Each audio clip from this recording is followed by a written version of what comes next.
नमस्कार दोस्तों, स्वागत है आप सबका मेरे YouTube channel KCP the Sanskrit गुरु में। आज हम पढ़ेंगे शत्रु प्रत्यय। शत्रु प्रत्यय कृदंत प्रत्यय के अंतर्गत आता है। तो देखते हैं शत्रु प्रत्यय के क्या क्या नियम होते हैं और शत्रु प्रत्यय का प्रयोग किस प्रकार से होता है।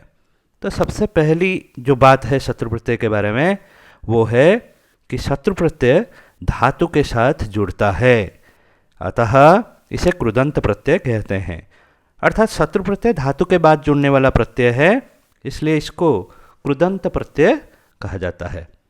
एक कार्य को करते हुए जब अन्य कार्य भी किया जा रहा हो तो करता हुआ, करती हुई, पढ़ता हुआ, पढ़ती हुई इत्यादि अर्थों को बताने के लिए वर्तमान काल के अर्थ में परस्मैपदी धातु के साथ शत्रु प्रत्यय जुड़ता है। ये हमेशा याद रखना है कि शत्रु प्रत्यय का प्रयोग आप केवल परस्मैपदी धातुओं के साथ करेंगे। परस्मैपदी धातु कहने से जो धातु पठ धातु की तरह चलते हैं, जैसे अति, अतः, अंति, असि, अथः, अथ, आमि, आवह, आमह, जिन धातुओं का रूप इस तरह से चलता है उन धातुओं को हम परस्मैपदी कहते हैं। तो इसलिए इसका आपको हमेशा ध्यान रखना है कि शत्रु प्रत्यय का प्रयोग आप केवल परस्मैपदी धातुओं के साथ कर सकते हैं। उसके बाद देखिए शत्रु प्रत्यय से स और री का लोप होकर अत अवशेष रहता है। यथा पठ युक्त शत्रु पठत। पठ धातु से शत्रु प्रत्यय जब आप जुड़ेंगे तो स और री का लोप होकर तो क्या हो जाएगा, पठत, मूल शब्द बनेगा पठत। शत्रु प्रत्यय से बनने वाले पद कर्ता के विशेषण होते हैं। शत्रु प्रत्यय से जो शब्द निष्पन्न होता है वो शब्द कर्ता के विशेषण के रूप में प्रयुक्त होता है। अतः शत्रु प्रत्यांत पदों का लिंग विभक्ति वचनानुसार परिवर्तन होता है। अर्थात जैसे जो विशेष्य होता है उसके जो लिंग विभक्ति वचन है उसी लिंग विभक्ति वचन को आप अनुसरण करेंगे और शत्रु प्रत्यांत पद का भी वही लिंग विभक्ति वचन करेंगे। तो इस तरह से शत्रु प्रत्यय के जो नियम हैं आपको बताया गया है। अब देखते हैं शत्रु प्रत्यय के प्रयोग करके किस तरह से शब्द बनाया जाता है। जो मूल शब्द आप बनाते हैं धातु से शत्रु प्रत्यय जोड़कर उसको समझते हैं। तो देखिए दोस्तों, पठ धातु है, अभी शत्रु प्रत्यय इसमें आप जोड़ेंगे तो क्या हो जाएगा, पठत। हस धातु से शत्रु प्रत्यय जोड़ेंगे तो हसत। अब नृत्य धातु से शत्रु प्रत्यय जोड़ने पर नृत्यत। श्रु धातु से शत्रु प्रत्यय जोड़ेंगे तो श्रुण्वत। पा धातु से शत्रु प्रत्यय जोड़ेंगे पीबत। उसका क्या कारण है, पीबत क्यों हुआ, क्योंकि पा धातु का रूप कैसे चलता है, पीबती, तो इसलिए पीबत हो जाएगा। अब देखिए गम धातु से शत्रु प्रत्यय जोड़ेंगे तो गच्छत। प्रच्छ धातु जिसका रूप चलता है पृच्छति, पृच्छतः, पृच्छन्ति, तो उसमें जब आप शत्रु प्रत्यय जोड़ेंगे तो क्या हो जाएगा, पृच्छत। दृश्य धातु देखना तो पश्यति, पश्यत, पश्यन्ति ऐसे रूप चलता है, शत्रु प्रत्यय आप जोड़ेंगे तो पश्यत। भू धातु से शत्रु प्रत्यय जोड़ेंगे तो क्या हो जाएगा, भवत। नी धातु जिसका रूप चलता है नयति, नयत, नयंती, उसमें जब शत्रु प्रत्यय आप जोड़ेंगे तो नयत हो जाएगा। अब देखते हैं दोस्तों और कुछ मूल धातु हैं जिनके साथ शत्रु प्रत्यय जोड़कर किस तरह से शब्द निष्पन्न होता है। तो देखिए क्रू धातु, क्रू धातु से जब आप शत्रु प्रत्यय जोड़ेंगे तो हो जाएगा कुर्वत। गण धातु शत्रु प्रत्यय जोड़ेंगे तो गणयत। पूज धातु से शत्रु प्रत्यय जोड़ेंगे पूजयत। पाल धातु से शत्रु प्रत्यय जोड़ेंगे पालयत। इसी प्रकार चिंत धातु से शत्रु प्रत्यय जुड़ने पर चिंतयत। आ युक्त हुए बुलाने के अर्थ में तो शत्रु प्रत्यय जोड़ेंगे तो आह्वयत। ताड़ धातु से शत्रु प्रत्यय जोड़ने पर ताड़यत। पीड़ धातु से शत्रु प्रत्यय जोड़ेंगे तो पीड़यत। दंड धातु से शत्रु प्रत्यय जोड़ने पर दंडयत। रच धातु से शत्रु प्रत्यय जोड़ने पर रचेत। देखिए यहाँ पर गण से गणयत, पूज से पूजयत, ये जो सब रूप बना है इसमें एक य दिखाई दे रहा है आपको, क्योंकि गण धातु का रूप कैसे चलता है, गणयति गणयत गणयंती, पुज धातु का पूजयति पूजयत पूजयंती। इसीलिए जब आप शत्रु प्रत्यय जोड़ेंगे तो ठीक उसी तरह से गणयत, पूजयत, पालयत, चिंतयत ये सब रूप बनते हैं। तो इसी तरह से शत्रु प्रत्यय का जब मूल धातु के साथ आप जोड़ेंगे तो इस तरह से शब्द बनकर आएंगे। तो शत्रु प्रत्यय के जो शब्द निष्पन्न प्रकार आपको मैंने बताया। अब देखते हैं शत्रु प्रत्यय से जब आप मूल शब्द बना लेंगे तो उसके बाद स्त्रीलिंग में क्या नियम है कि स्त्रीलिंग में जो पद बनता है, मूल पद स्त्रीलिंग का बनता है, उसको कैसे आप बनाएंगे। देखिए, जिन परस्मैपदी धातुओं के लट लकार प्रथम पुरुष एक वचन में अति जुड़ता है, यथा पठ धातु पठती, हस धातु हसती, चल धातु चलती, ये सब परस्मैपदी धातुओं में लट लकार प्रथम पुरुष एक वचन में क्या हो रहा है, अति जुड़ रहा है। ऐसे धातुओं से जब आप शत्रु प्रत्यय जोड़कर शब्द बना लेंगे, उसका स्त्रीलिंग पद बनाने के लिए देखिए पठत बन गया। पठत में जो अंत में त है उससे पहले एक न का आगमन होगा। तो इस तरह से आप क्या करेंगे, न का आगमन कर लेंगे और उसके बाद एक उइप प्रत्यय का प्रयोग होकर क्या होगा, वहाँ पर पठंती मूल शब्द बनेगा स्त्रीलिंग में। पठत शब्द बना शत्रु प्रत्यय से, उसके बाद त से पहले न का आगमन हुआ, उसके बाद स्त्रीलिंग में उइप प्रत्यय लगकर पठंती हो गया। लेकिन और कुछ परस्मैपदी धातु है जिनमें लट लकार प्रथम पुरुष एकवचन में अति नहीं जुड़ता है। तो क्या जुड़ता है, आति, ओति, इस तरह से जुड़ता है। यथा करोति, ददाति, इस तरह से जो सब शब्द बनते, ये धातु रूप है, आप देखते हैं कि लट लकार प्रथम पुरुष एकवचन में जो आति, ओति ये सब जुड़ते हैं। तो उन धातुओं से शत्रु प्रत्यय जुड़कर जो शब्द बनता है, उनके स्त्रीलिंग रूप बनाने के लिए न का आगमन आप नहीं करेंगे। जैसा क्रूयुक्त शत्रु कुर्वत हुआ, तो स्त्रीलिंग में आप न का आगमन नहीं करेंगे, क्योंकि क्रू धातु के लट लकार प्रथम पुरुष एक वचन में करोति हो रहा है, इसलिए यहाँ पर न का आगमन नहीं होगा। तो क्या होगा, कुर्वती। स्त्रीलिंग में जो पद बनेगा क्या है, कुर्वती। इस तरह से स्त्रीलिंग का आप शब्द बना सकते हैं शत्रु प्रत्यय से। ये याद रखना बहुत ज़रूरी है, इसका ध्यान रखें। अब देखिए, शत्रु प्रत्यांत जो पद होते हैं उनके तीनों लिंगों में किस तरह से हम प्रयोग कर सकते हैं। शत्रु प्रत्यांत पदानाम त्रिषु लिंगेषु प्रयोगः।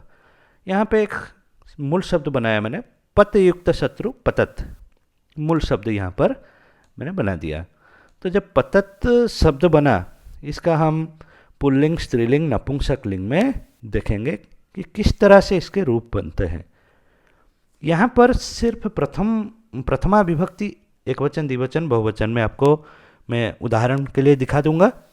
आगे चल के हम देखेंगे कि पुल्लिंग में सारे विभक्तियों में रूप क्या होते हैं, स्त्रीलिंग में सारे विभक्तियों में रूप क्या होते हैं, और नपुंसक लिंग में सभी विभक्तियों में क्या रूप होते हैं।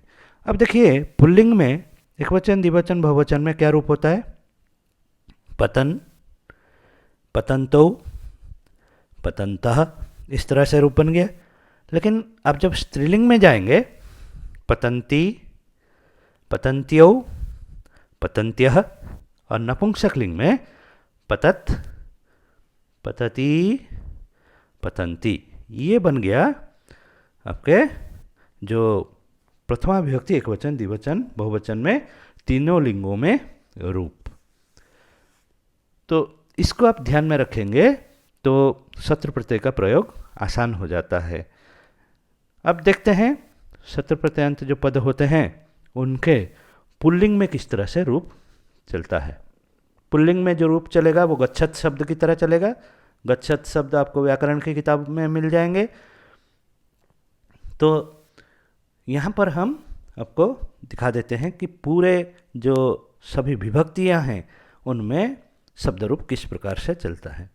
प्रथमा विभक्ति देखिए, पठन पठन्तो पठन्तः, पठन्तं पठन्तो पठतः, पठता पठद्भ्यां पठद्भिः, पठते पठद्भ्यां पठद्भ्यः, पठतः पठद्भ्यां पठद्भ्यः, पठतः पठतोः पठतां, पठति पठतोः पठत्सु, हे पठन हे पठन्तौ हे पठन्तः। देखिए यहाँ पे मैंने छात्र शब्द को लिया है विशेष्य के रूप में, ताकि आपको आसानी से समझ में आ जाए कि शत्रु प्रत्ययान्त पद का हम विशेषण के रूप में किस तरह से प्रयोग करते हैं। जब छात्र है तो क्या हो रहा है, पठन। क्यों? छात्र प्रथमा एक वचन में है तो पढ़ता हुआ छात्र, छात्रों के लिए पठन्तौ छात्रौ और पठन्तः छात्राः। इस तरह से आप देख सकते हैं कि जब आप सभी विभक्तियों में रूप लेंगे, उसमें आप पुल्लिंग के किसी भी शब्द के रूप को डालेंगे तो आपको विशेष्य विशेषण संबंध समझ में आ जाएगा। अब देखते हैं शत्रु प्रत्ययान्त पद के स्त्रीलिंग में रूप किस तरह से बनता है। शत्रु प्रत्ययान्त शब्द जो स्त्रीलिंग में होता है, जैसा पठन्ति गच्छन्ति, ये जो शब्द बनते हैं ये नदी शब्द की तरह ही चलते हैं। तो यहाँ पे हम पठन्ति शब्द का रूप देखेंगे तो देखिए, पठन्ति पठन्त्यौ पठन्त्यः, पठन्तिं पठन्त्यौ पठन्तिः, पठन्त्या पठन्तिभ्यां पठन्तिभिः, पठन्त्यै पठन्तिभ्यां पठन्तिभ्यः, पठन्त्याः पठन्तिभ्यां पठन्तिभ्यः, पठन्त्याः पठन्त्योः पठन्तीनां, पठन्त्यां पठन्त्योः पठन्तीषु, हे पठन्ति हे पठन्त्यौ हे पठन्त्यः। यहाँ पे हमने विशेष्य के रूप में लिया है छात्रा शब्द।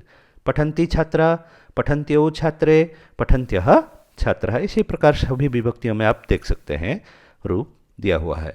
तो यहाँ पर क्या है, पढ़ती हुई छात्रा, दोनों पढ़ती हुई छात्राएं, सभी पढ़ती हुई छात्राएं। इस प्रकार से स्त्रीलिंग में आप रूप को समझें। अनंतर देखते हैं कि नपुंसक लिंग में इसका रूप किस प्रकार से चलता है। नपुंसक लिंग में दोस्तों जगत शब्द की तरह रूप चलता है। तो जब जगत शब्द की तरह रूप चलेगा तो यहाँ पे देखते हैं कि किस प्रकार से शब्द रूप चलेगा। तो सभी विभक्तियों में यहाँ पे हम देखेंगे जगत शब्द का अनुसरण करके नपुंसक लिंग में रूप। प्रथमा विभक्ति में पतत पतति पतन्ति, इस तरह से रूप बना। पतत पत्रम पतति पत्रे पतन्ति पत्राणि। द्वितीया में भी वही समान रहेगा, नपुंसक लिंग में प्रथमा द्वितीया समान रहता है। इसके बाद जैसे आप पुल्लिंग में रूप करते हैं, तृतीया चतुर्थी पंचमी षष्ठी सप्तमी और सप्तमी तक जो पुल्लिंग में रूप चलता है वैसे ही चलेगा। तो देखिए, पतत पत्रम पतति पत्रे पतन्ति पत्राणि, पतता पतद्भ्यां पतद्भिः, पतते पतद्भ्यां पतद्भ्यः, पततः पतद्भ्यां पतद्भ्यः, पततः पततोः पततां, हे पतति पततोः पतत्सु। और संबोधन में हे पतत हे पतति हे पतन्ति। इस तरह से आप शब्द रूप को लिखकर किसी भी नपुंसक लिंग पद के साथ अभ्यास करेंगे तो आपकी समस्या दूर हो जाएगी। तो ये शत्रु प्रत्यय के पुल्लिंग, स्त्रीलिंग और नपुंसक लिंग में आपको मैंने रूप दिखाया कि किस प्रकार से आप शब्द रूप चला सकते हैं। तो आप देखते हैं शत्रु प्रत्यय के वाक्यों में किस प्रकार से हम अभ्यास कर सकते हैं। देखिए वाक्य क्या लिखा है, रामः खेलति, रामः खेलति विद्यालयं गच्छति। राम खेलता है, विद्यालय जाता है। तो यहाँ पर रामः खेलन विद्यालयं गच्छति, राम खेलता हुआ विद्यालय जा रहा है। इसके बाद दूसरा देखिए, माता भोजनम पचति किंचित कथयति। माता भोजन पका रही है और कुछ कह रही है। माता भोजनम पचन्ति किंचित कथयति, भोजन पकाती हुई कुछ कह रही है। तो स्त्रीलिंग में हुआ। इसके बाद वृक्षात् फलं पतति नष्टं भवति, वृक्षात् फलं पतत नष्टं भवति, वृक्षात् फलं पतत नष्टं भवति। यहाँ पर देखिए नपुंसक लिंग है, इसलिए फलम के लिए क्या हो गया, पतत हो गया। इसके बाद देखिए और कुछ अभ्यास वाक्य हैं, तो उनका अभ्यास करते हैं। तो देखिए, पिपीलकाः गच्छन्ति शतानि योजनानि यान्ति। पिपीलकाः गच्छन्ति शतानि योजनानि यान्ति। तो अब यहाँ गच्छन्ति में गम धातु है, इसके साथ शत्रु प्रत्यय जोड़ेंगे तो गच्छत शब्द बन जाएगा। तो पिपीलकाः गच्छन्तः शतानि योजनानि यान्ति। यहाँ पर पिपीलकाः बहुवचन में है, इसलिए क्या हो जाएगा, गच्छन्तः पुल्लिंग बहुवचन में। इसके बाद याजकः मंत्रम वदति यज्ञम करोति। याजक मंत्र बोल रहा है और यज्ञ कर रहा है। यहाँ पर वद धातु के साथ शत्रु प्रत्यय जोड़ेंगे। याजकः यहाँ पर एक वचन में है पुल्लिंग में, इसलिए याजकः मंत्रम वदन यज्ञम करोति। इसके बाद देखिए, बालिका नृत्यति किंचित गायति। बालिका नाच रही है, कुछ गा रही है, तो नृत्य धातु के साथ शत्रु प्रत्यय जोड़ के नृत्यत। उसके बाद स्त्रीलिंग में जाएंगे तो बालिका नृत्यन्ति किंचित गायति। दोस्तों, इस प्रकार अगर आप लिंग विभक्ति वचन का अनुसरण करते हुए शत्रु प्रत्ययान्त शब्दों का सही सही प्रयोग करेंगे तो आपकी जो समस्याएं हैं वो दूर होगी। और मुझे आशा है आपको अच्छे से समझ में आया होगा। इस वीडियो में मैंने जिस प्रकार से बताया है, तो आप लोग इसी तरह से अभ्यास करते रहिए और आपको व्याकरण के जो समस्याएं हैं उसको दूर करते रहिए। तो धन्यवाद दोस्तों, फिर से हम नए वीडियो के साथ उपस्थित होंगे। तो आज के लिए